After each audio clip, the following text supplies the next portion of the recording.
Hi, I'm Josh Matheison, PDGA number 86983, and I'm from Fort Collins, Colorado. I'm on Team Disc Dot and Team Cloud Pusher Disc Dies, and I'm going to show you what's in my bag.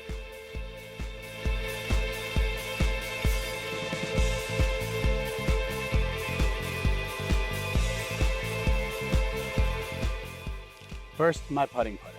I putt with the Discmania Rainmakers. These are the prototype Flex 2 plastic, and they are super excellent putters. They're very straight. They're a little bit more shallow for a regular P2. And when Eagle wanted them, he wanted to have a disc that can glide further from Circle 2. So that's why I putt with the Rainmakers. Next up, I used to putt with the Lynx, so I keep two in the bag. I have an old Link. It's very old and it's very understable. I use this for Circle 2 and Circle 3 jump putts, throwing, understable, and sometimes even a little forehand roller if I'm in danger. I carry a Colton Montgomery Signature Series Arctic Fang. I carry this Link in the bag. It's a little bit more overstable, and I like to support Colton Montgomery. Now I have a utility putter. I use a Guardian Lion. This is the original mold before they changed the name to the Sensei. It's very stiff and very firm, and yet it is very, very understable. Next, I have my approach putters. I use the Soft Tactic. I love the grip and the feel of it, and when it works in more, it gets a little bit more beat up and grabs the ground. I like the way it feels and I like the way it flies. It's very overstable and goes nowhere when it hits the ground. And lastly, for my approach putters, I have the Razor Claw 2. I use it, it's very overstable and it skips at the end. I like the flare of it, and I actually use it for a lot of forehand approaches. Next, we're gonna move on to my mid-ranges. I carry 7 discs in my bag and 1 utility disc. I'm gonna start off with the most understable, the Kyle Klein Midnight Prowl. It's the origin and it came out really, really, really flippy. I use it for a lot of turnover stuff and a lot of forehand rollers. This is my get out of jail free card. It's amazing and it flips over and rides for a long time. Next in stability, I have our new Italian MD1. This came in a lot of players packs for the mystery box, and it has a lot of glide and it stays insanely straight. There is absolutely no fade on it. If you were to want a point and shoot disc, this is your disc. It's insanely straight. Go check one out. Next, we have a very old unique disc. This is a Shimmer MD3. This is actually the Iron Samurai 1 run, and I have a very cool die done by Mike Kemp from Black Vinyl Discs on this, and that's the first out of the 3 of my MD3s. Next, I have the Iron Samurai 2, the second in the Iron Samurai sagas, and this is also done by Mike Kemp with this really cool die on it.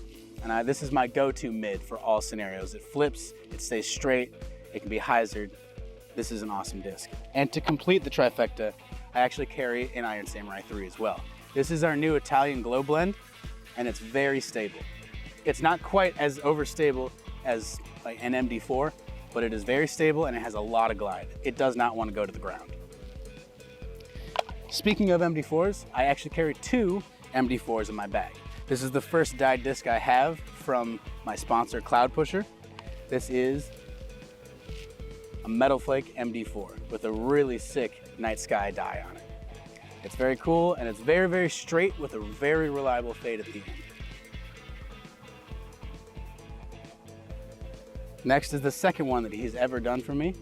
This is an MD4. This is actually a Crescent Falcon 2 with a cool Discmania stamp on it. Even more overstable, and I use it for a lot of reliable headwinds and skip shots.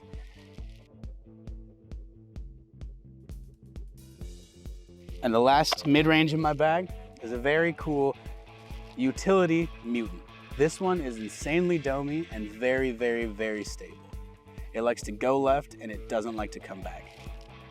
Also done by Cloud Pusher Disc Dies.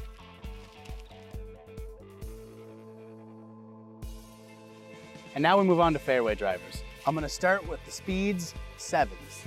I have 2 Italian FDs. This one is done by Cloud Pusher Disc Dies, and it is easily my most thrown disc in my entire bag.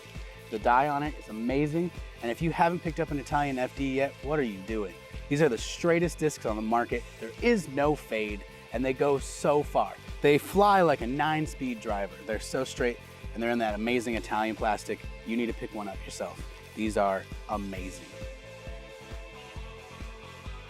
Then I carry 2 essences. The first essence is the Nate Perkins Zen.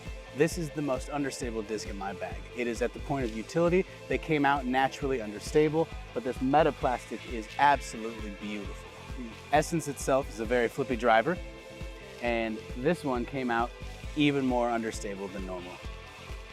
On the opposite end of the spectrum, I have the other essence. This is my Neo essence, and it is Big Chungus. It's got a really funny stamp on it, and oddly enough, it came out so abnormally stable. It is almost like an instinct, but it still has the ride in the air like an essence.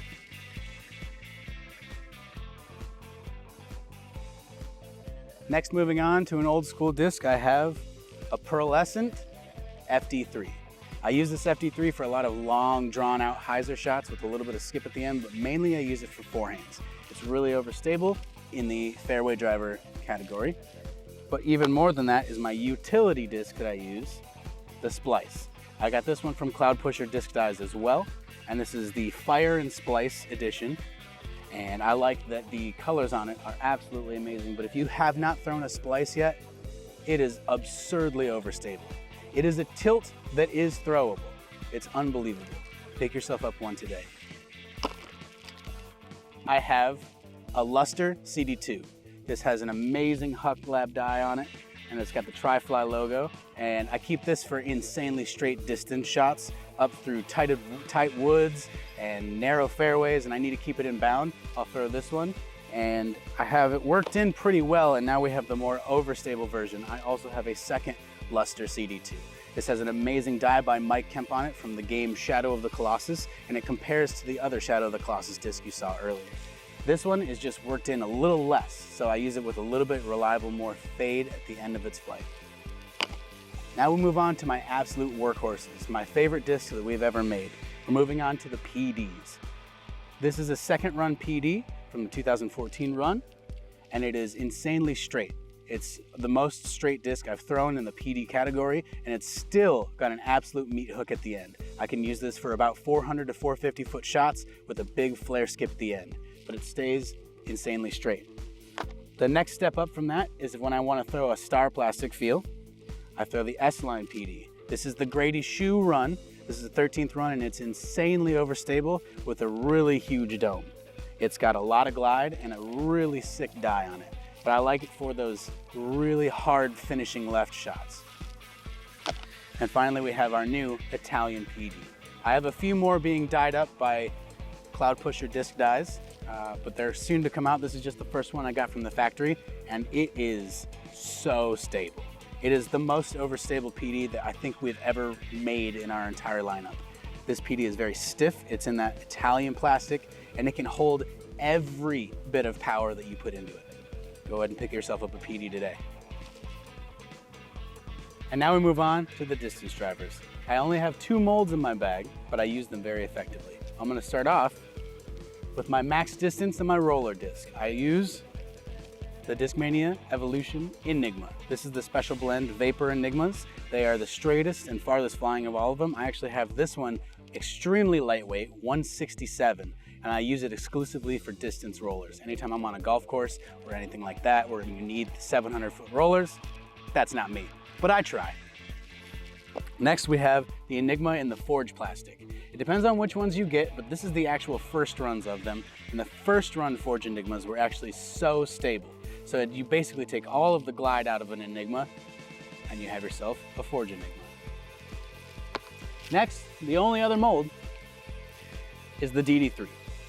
A Discmania team member cannot have a bag without the DD3s. I'd like to start off with carrying 2 of the new Italian blend C-Line DD3s. I have this one as the first one I received from the factory. The purples, oddly enough, are the flippiest. So I use this for my new actual max distance drives. I can crush a couple of them out there for a good 5 to 550, and they are so straight and so stable, and they're so sharp, and it flies so well. And next I had one specially dyed up. I have this cool Wolf Yin and Yang dyed up by my man at Cloud Pusher Disc Dies. He does an amazing job, and this disc alone is my new furthest flying disc. You need to pick up a new C-Line DD3. The next DD3s I have are the Cloudbreaker 3s. I carry a purple Cloudbreaker 3 with a really cool die in the center. It's around the perfect circle of the center of the stamp. I don't know what it does about this, but this one alone is the straighter one that I've found. I have a counter to it that's a little bit more stable, but this one has been in my bag the longest. I love this disc. But my favorite disc in my whole bag is this Pokeball. This is a white Cloudbreaker 3. So you may know that Simon bags these because they're very overstable. They have an insane amount of glide, and for some reason the white ones are just so stable. That's what I use this for, mainly for distance flex forehands and absolute crushing headwinds. But this disc, I cannot get more than 400 feet. It is very stable. Pick yourself up a Cloudbreaker 3. And the final one I use, I know a lot of Discmania team members use a lot of PD2s, but I found that this DD3 is the most stable DD3 that I've ever thrown. And so that's why it replaced my PD2s. It's the prototype DD3. This is very highly sought after in the team members, but this one is so stable. I looked at the PLH line on the side, and it is the most overstable DD3 I've ever come across. It has kicked out both of my PD2s out of my bag, and it is only used in specific scenarios. And now we have my Zuka. This is a Zuka compact cart, and it's very colorful, and that's why I like it. It has a lot of space to carry all 33 of my discs, and I have the power pocket up top for an extra 8 discs. But it has all the space I need to carry all my accessory items that I may need on the course, towels, sunscreen, etc. That's that. And that was my In the Cart. Thanks for tuning in, and I appreciate you being here. I'd like to thank my sponsors at this time, Disc.USA and Cloud Pusher Disc Dies. Go check them out on Instagram and follow me on Instagram. I'll see you on the course.